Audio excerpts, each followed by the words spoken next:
C'est très très bien. Vous venez d'accepter Jésus et c'est la meilleure décision de votre vie. Vous venez de régler un problème de nature, pas un problème de vos actions. La chose que vous n'arrivez pas à faire ne se règle pas par les choses que vous êtes en train de régler, mais par le souci de nature. Jésus l'a fait en entrant dans votre cœur.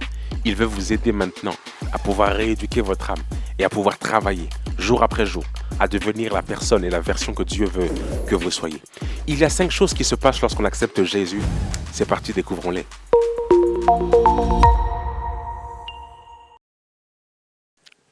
La première des choses, c'est que Jésus est maintenant dans votre cœur. Vous n'avez pas besoin de le sentir. Vous le savez. Jésus est dans mon cœur. Je le sais. Autrefois, je regardais des choses qui ne glorifiaient pas Jésus. Mais maintenant, Jésus est dans mon cœur. Un Dieu saint a décidé de quitter sa gloire, a décidé de quitter sa sainteté pour vivre dans mon cœur, pour vivre à l'intérieur de moi. Il est écrit dans Apocalypse 3:20, « Voici, je me tiens à la porte et je frappe. Si quelqu'un entend ma voix et ouvre la porte, j'entrerai chez lui. » Il entrera, il a promis d'entrer dans nos cœurs. Il est entré dans notre cœur. Je souperai avec lui et lui avec moi. Colossiens 1:27, à qui Dieu a voulu faire connaître quelle est la glorieuse richesse de ce mystère parmi les païens, savoir Christ en vous, l'espérance de la gloire.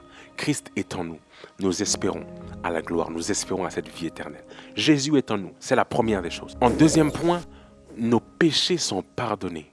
Il est écrit qu'en Jésus, nous avons la remission de nos péchés. Cessez de culpabiliser sur les choses que vous avez faites.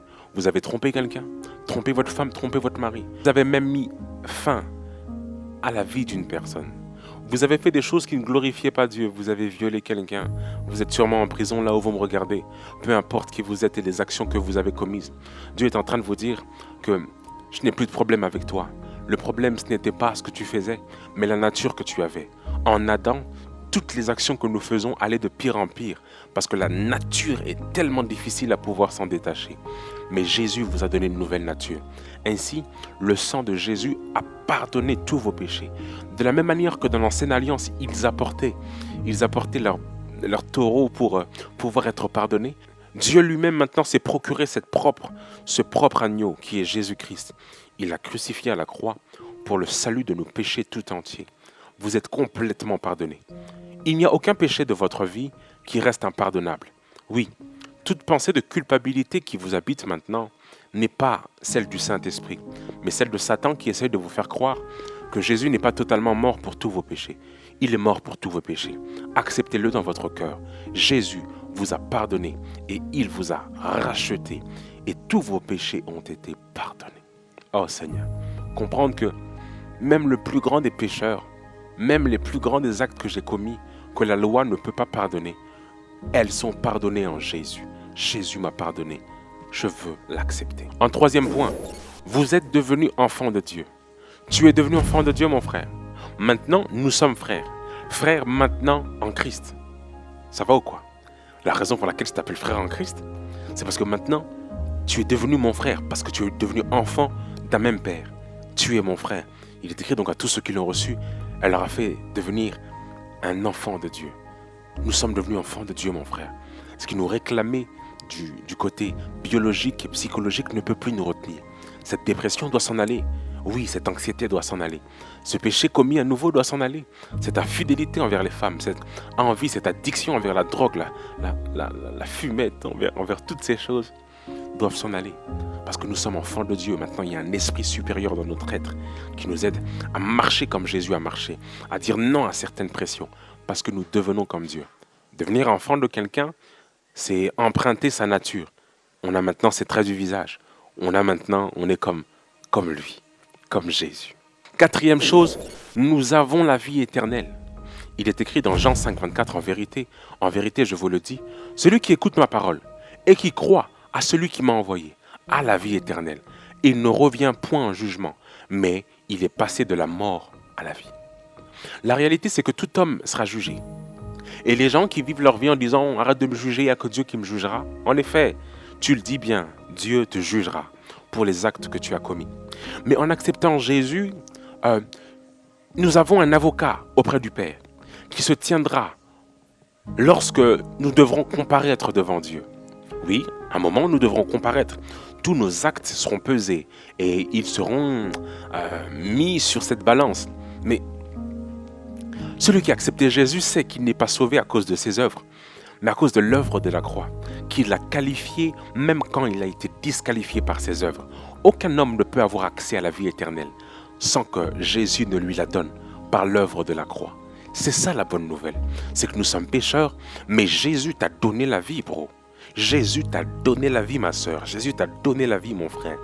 Et cette vie, tu l'as et tu ne la perdras pas. Certains chrétiens vivent en disant, bon, j'ai cette vie éternelle, demain j'ai péché, ça veut dire qu'il va me l'enlever? Non, Jésus vous l'a donné et vous êtes entre ses mains. Et peu importe cette vie que vous commencez, elle demandera, comme un enfant qui naît dans la vie naturelle, elle demandera à ce que vous fassiez des efforts et que vous marchiez et que de temps en temps vous tombiez. Il ne faut pas vivre cette vie chrétienne avec une pression en se disant « il faut absolument que je devienne comme Jésus, comme Jésus ». Cela peut prendre des temps, des années, c'est une vie. Vous ne devez pas devenir tout de suite et que la culpabilité ne vous habite pas lorsque vous péchez. La vie chrétienne est une vie de processus, d'endurance. Elle n'a jamais été une vie. Les chrétiens aujourd'hui vivent en disant j'ai accepté Jésus, il faut que je devienne tout de suite. Maintenant, pasteur, j'ai été baptisé, il faut absolument. Et si je retombe sur un certain péché, ça veut dire que Dieu ne m'accepte plus et que je ne suis plus au standard. Vous devez prendre le temps de devenir un enfant, de passer par les étapes normales. Un enfant qui vient de naître peut par moments tomber, mais il se relève. Dieu ne frappe pas un enfant qui tombe, mais il apprend à comment mettre un pied devant l'autre pour correctement marcher. Dieu est patient envers vous. C'est par amour qu'il vous relève. C'est par amour aussi que vous vous relevez en disant « Seigneur, je suis tombé, mais je me relève ». Cette vie éternelle, c'est un don, vous ne la perdrez pas. Dieu vous l'a donné et il veut que vous puissiez y parvenir. La volonté de Dieu est que tout homme parvienne à la connaissance et qu'il entre dans ce salut. Vous l'avez reçu, c'est un don. En 5e point, vous avez commencé donc une nouvelle vie, une vie passionnante avec Dieu. Jean 10,10, le voleur ne vient que pour dérober, égorger, détruire, mais moi je suis venu afin que mes brebis aient la vie et qu'elle l'ait en abondance. 2 Corinthiens 5,17, si quelqu'un est en Christ, il est une nouvelle créature. Les choses anciennes sont passées, mais voici toutes choses sont devenues nouvelles. Tout est nouveau dans votre vie. Que personne ne vous condamne sur votre passé. Dieu vous a justifié. Que personne ne vous condamne sur ce que vous avez fait de mal auparavant, il y a quelques mois, il y a quelques semaines. Toute chose que vous avez fait même la semaine dernière a été effacée parce que vous avez cru maintenant et votre vie n'est plus la même. Toutes choses deviennent nouvelles. Ce n'est pas des choses qui sont sensationnelles. C'est des choses qui amènent à la connaissance. Je sais et je peux le sentir aussi dans mon cœur que je suis aimé de Dieu, que l'amour de Dieu a été prouvé à la croix de Golgotha.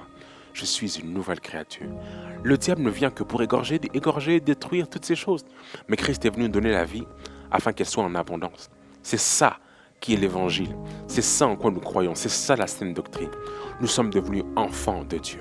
Que Dieu vous bénisse. Voici les 5 choses qui montrent que Jésus est dans votre vie. Gardez ces choses et que rien ne vienne à les dérober, à les enlever. Vous êtes devenus enfants de Dieu.